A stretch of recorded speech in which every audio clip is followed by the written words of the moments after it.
Hello, everyone, and welcome to another episode of the Conversations with Coaches podcast. I am once again your grateful host, Kevin, and today I am especially grateful because I get to chat with someone who I've actually been looking forward to chatting with, Nadine, for quite some time.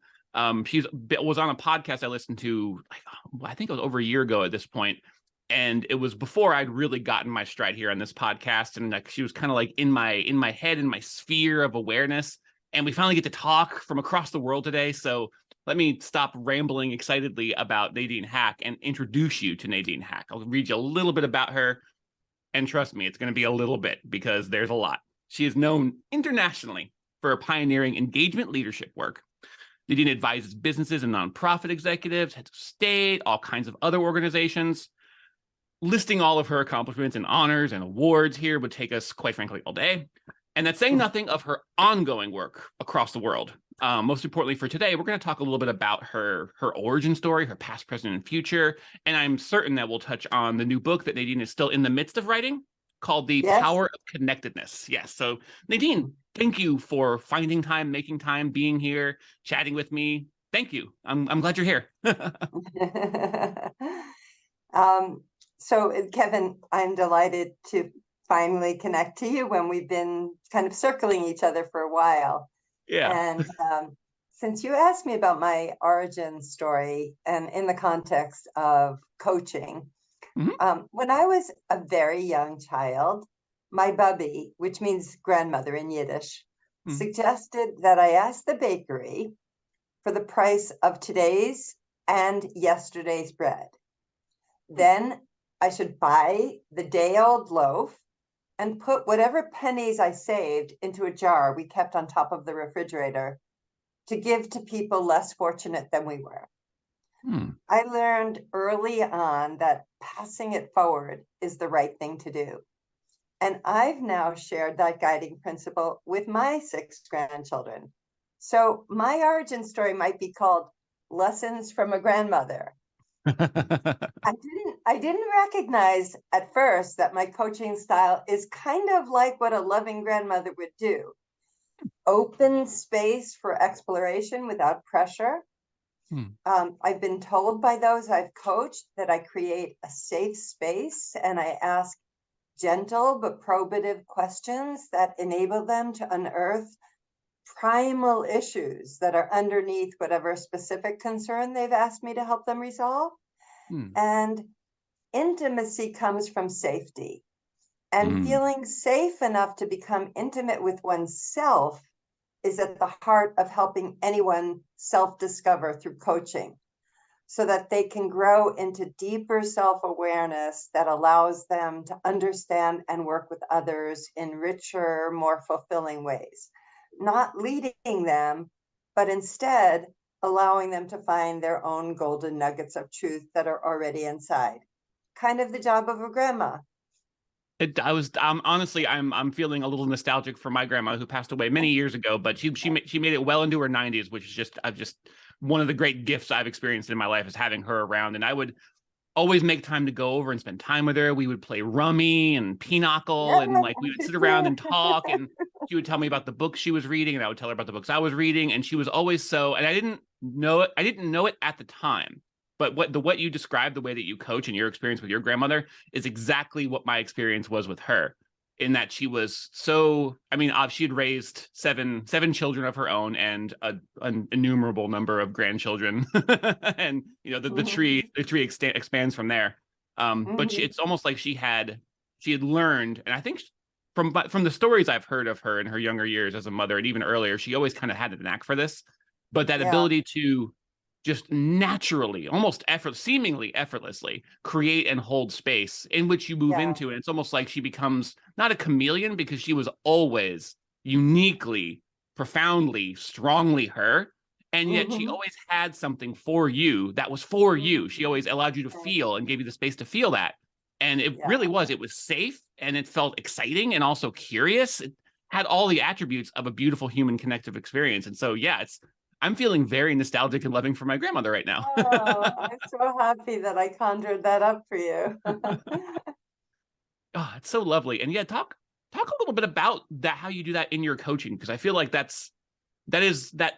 creation of and holding of space I know that word gets tossed out there quite a bit now. I think there's a greater awareness of the importance of space, rather than filling in the gap between people in order to build a connection. Sometimes holding the space for that connection to happen naturally is what really sparks a human connection. So talk a little bit about that in your coaching practice and how you pursue it. And I actually even call it often sacred space, because it's that space where you're really present, and by being present fully, owning the whole of you, the good, the bad, the ugly, just showing up, you kind of are offering an invitation to the other person to know that it is safe for them to show up fully. And as my coaching practice became more mature, I discovered that asking open-ended questions are the best way to guide people into knowing what they really want to explore. So I might start with, what do you think is the most important issue we can discuss to help you? And follow with similar questions like, why is that vital for you? Do you know what you'd like to achieve in the short, mid, or long term? What does your ideal situation look like? What would help you clarify that? So I'm just kind of giving them an invitational, I'm trying not to lead them anywhere. Yeah. I've prepped, and I do have ideas from what they've told me about them, but I try not to impose that. And it's really fascinating to then see how often people can keep hidden from their conscious knowledge what their unconscious may truly sense, if not fully yet know. And I'll just give you an example of how it can go in such a different direction. In a coaching session, after asking that first, what's most important to you question, a senior executive from a multinational corporation replied, well, I must bring our EBITDA margin, for those of you who don't know, that's earnings before interest, taxes, depreciation, and amortization, to at least 12% by the third quarter. So knowing his situation and having already established a secure level of trust during our coaching process, I said, we certainly can talk about how you'll do that, if that's how you choose to use this time. But is it okay if I pose a personal question first? And I always ask that because I don't want to pry, that the mutuality requires a kind of give and take. And with his explicit permission, I then asked, well, how does your wife feel about you having traveled 200 days of this last year when you've just had your second child, i.e. 55% of your time? Yeah. And this tough as nails guy broke down sobbing. He explained that he'd felt the need to maintain a certain level of lifestyle for his family. But we were then able to delve into how he could downsize his financial expenditures for them while he upsized his emotional expenditures with them, which he then started to do. And his wife sent me a bouquet of roses, thanking me for that. Oh, well done. Well done. And it really is like this is one thing I love about the entire coaching industry and the coaching experience, is because it's largely very simple, very obvious things in retrospect. But in the moment, you need someone like a coach who has the skill and the care and the patience and the ability to kind of like just scratch at the surface and move behind whatever fronts people are putting up. And I love that you viewing what he offered you as an indicator of what might be behind it, and asked for permission to go behind the curtain a little bit. And based on having built, and again, I love that you highlighted that step, having built that trust already.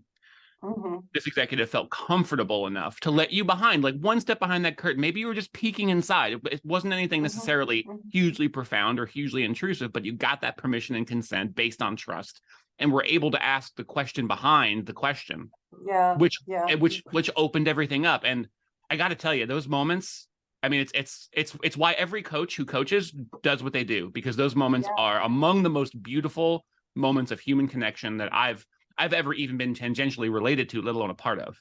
absolutely, totally. They're magical. It's why Mhm. I call it sacred space when you're really with each other. And there's been so many times when people have said things to me like, I never told this to my best friend. I never Hmm. told this to my spouse. I never actually even really said it to myself. I don't know how you got at this so quickly, Hmm. but it's because of that kind of patient willingness to really read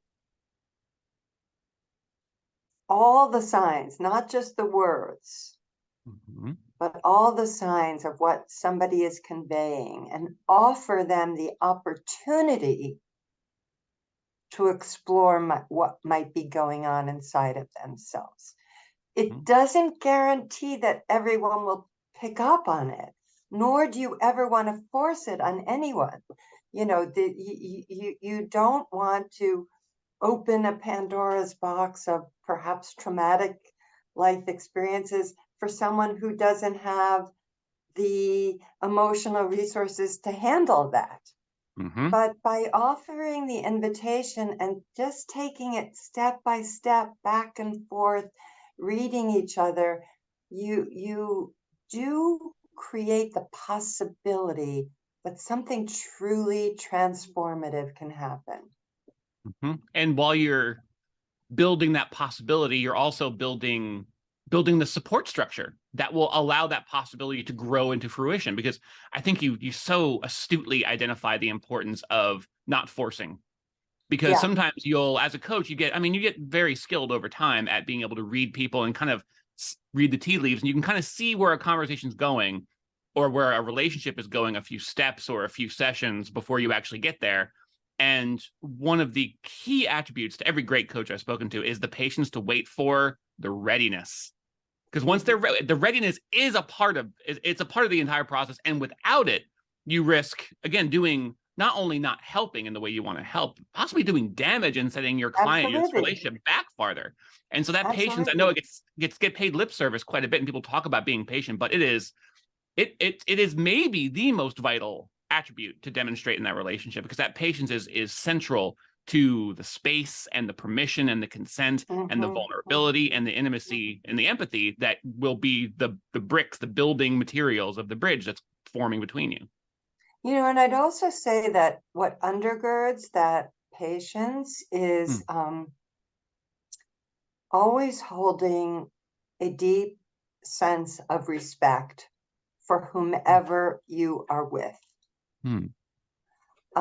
And you've said, I've worked with some quite famous people, Hmm. Nelson Mandela, but it, it's not, I try always to treat every human being I interact with, whether it's the busboy at a restaurant or a prime minister, exactly the same. Rather than kissing up to people who are, on a higher level, and I won't use the curse word of, pooping down to Yeah. people who are at a lower level, which sadly too many people do.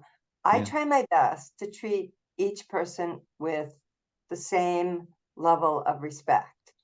And by respecting them, that means I'm also going to respect what their own healthy boundaries are.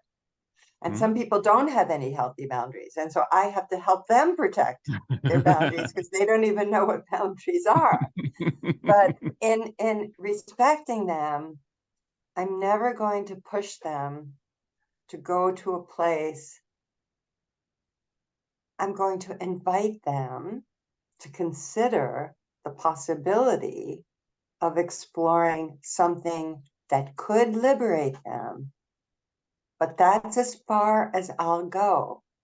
And in the way that I offer it, that way, gently but clearly, it really does allow people more often than not to just open up. Mm-hmm.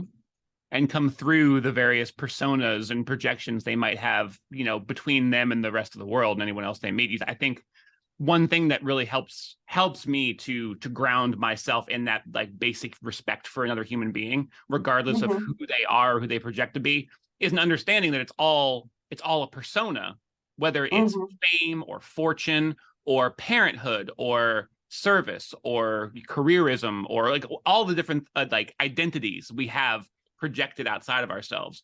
It's all the same human reflex, regardless of what shape it takes or how bright it might be. In the case when someone is a position of power or has great fame, it's still the same human reflex. They have the same, protectiveness, the same projections. Absolutely. And just connecting at the beginning of our journey with the human at the heart of all that, and just letting things develop. Because really, it's virtually impossible to beat down someone's persona to get to the soft human core.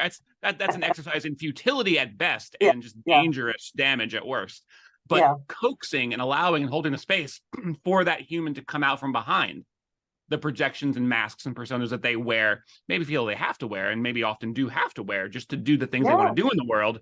That's the special sauce right there, as far as I'm concerned. That's where the real magic can happen. And I love that you called out a very important aspect of it, grounding your patients and your work in respect for who they are as a human being. And respecting difference and recognizing that everybody ticks slightly differently, and not projecting how I would do something onto how others should do something. I'm never prescriptive. I mean, I'm often asked point blank, should I take this job? Should I leave that? Should I, go for the promotion? Should I leave my husband? The full gamut. And I will never answer a question like that. That's not my job.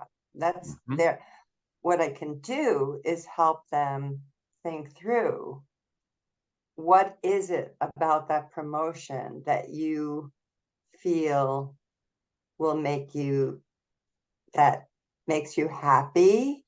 What is it about that promotion that frightens you? What is it about ending your marriage, or on the other end of the spectrum, starting a relationship that excites you, that terrifies you, so that they themselves can find their way into their own answer.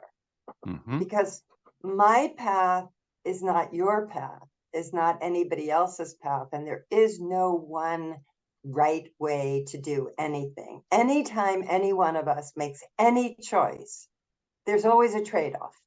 There's no choice that doesn't have its pros and its cons.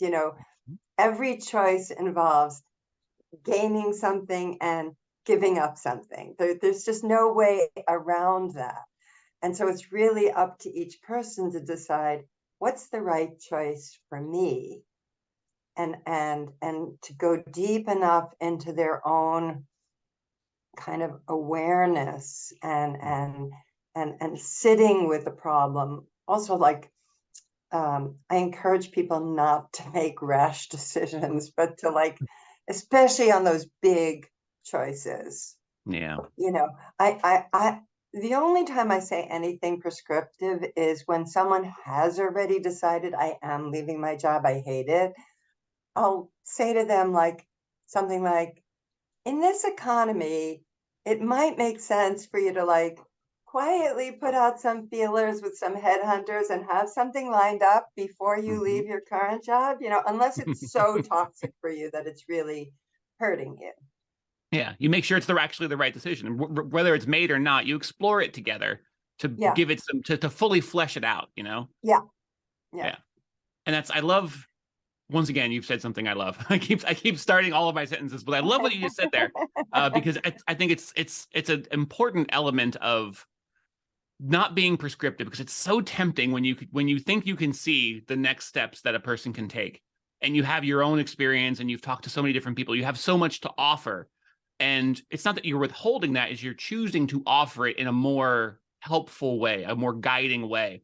And Yeah. something that always helps me to pull back whenever I start to get tempted to just be like, oh, let me just tell them what to do. I can see it. It's so perfect. Is that I don't want to steal that moment from them. I don't want to Yeah, steal the good power of point. that realization from them, that illumination, because that's the best part. That's the part that it's the best part. I said it right the first time. Yeah, It is the no, I best part, and I don't want love to steal it from that. them. Yeah. I love that. That you've just articulated it beautifully. You don't ever want to steal their power. You Mm-hmm. want to empower them Mm-hmm. by allowing them to own the insight, the decision that might follow from the insight. That's such an empowering thing to offer a human being, the ability to, in and of themselves, whether they're a child or well advanced years, giving anybody the opportunity to really discover themselves, what it is they care about, is such a gorgeous gift. Mm-hmm. And Yeah. robbing them of it is really a thievery. Yeah, and it's really, it's easy to accidentally do that when you, Yeah. especially when you're in such a position, like a coach is in such a position of respect and skill and knowledge and experience and empathy. Like it's Mhm. all right there, and it's very, very frightfully easy to put that Mhm. one foot wrong and steal a little bit of that power, a little bit of that Mhm. illumination, that revelation, and Mhm. holding back, and again, that patience grounded in respect, and letting it happen, quite frankly, naturally, the way it's going to happen if you just wait long enough and stay engaged. It's one of the hardest parts, and it's one of the best parts. Yeah. Yeah. Oh man. Shoot, we're 25 minutes into our chat. It feels like it's been 5 minutes or an hour. I'm not quite sure which. It's so delightful to be talking with you.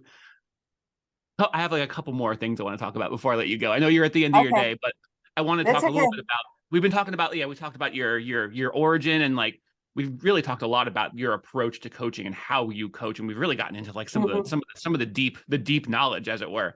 But I do Mhm. want to make sure we talk a little bit about this book, The Power of Connectedness, which is Yeah, sort of like yeah. how things are expressing themselves now and in the future. So talk a little bit about that. How's the book going? Do you have a release date for it? Oh What's the God, I heart of wish the I book? could give you a release date. It's a journey like everything else. Uh, the book is called The Power of Connectedness. It has a foreword by Archbishop Desmond Tutu. I've got permission from his family to use it posthumously. Mm, And in it, I tell stories from decades of insights about how I and others who I've worked with have tackled with overcoming the obstacles to have an honest connection with our inner selves. And from that place, being able to have profound relationships with others, everything we've been talking about. yeah. And as you've said, I've worked with people in the highest level senior positions in enterprises from all sectors, corporations, heads of state, leaders of global nonprofits, academia, etc. And I've observed that the ones who are able to admit their own faults and or that their organizations are in some way dysfunctional and then Mm, take action to fix those problems are the ones who earn the greatest trust from those they lead, so they can mm, actually affect positive change. And, knowing who you are and learning how not to lie to yourself, whether you is a person, a family, or a business, is the ability to recognize denial or avoidance when it's in play and put an end to it by owning up to what's real. So that's what I'm focusing now on the book. And as a grandmother, I feel this is the best legacy I can share. it's really, that's when it comes down to it, we are in to a large degree our stories, and our stories are the people we've touched or who have touched us along the way, and the Yeah. ability to share that with as many people as possible, whether it's your family tree or the Hmm. global world tree, as it were. Hmm. That's just that's exciting. I'm honestly like, plenty of people are talk about books that they have coming out, but like having interacted with you and knowing a little tiny bit about you, I'm just like, it's a book of stories from Nadine. Where do I sign up?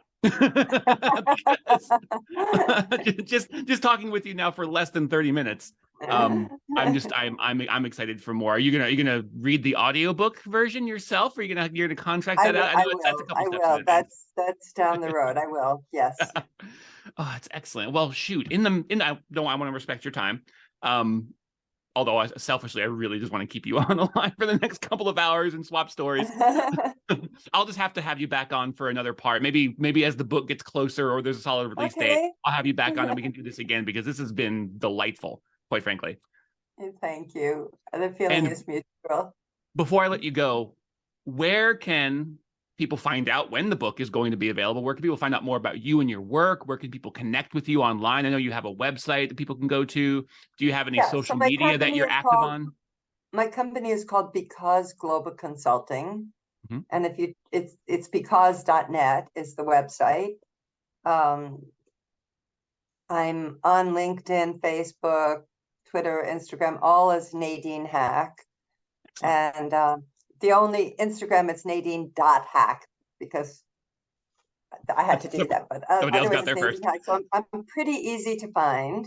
Good. And the email is on the website, but it's admin@because.net, so that's easy too. I'm pretty accessible.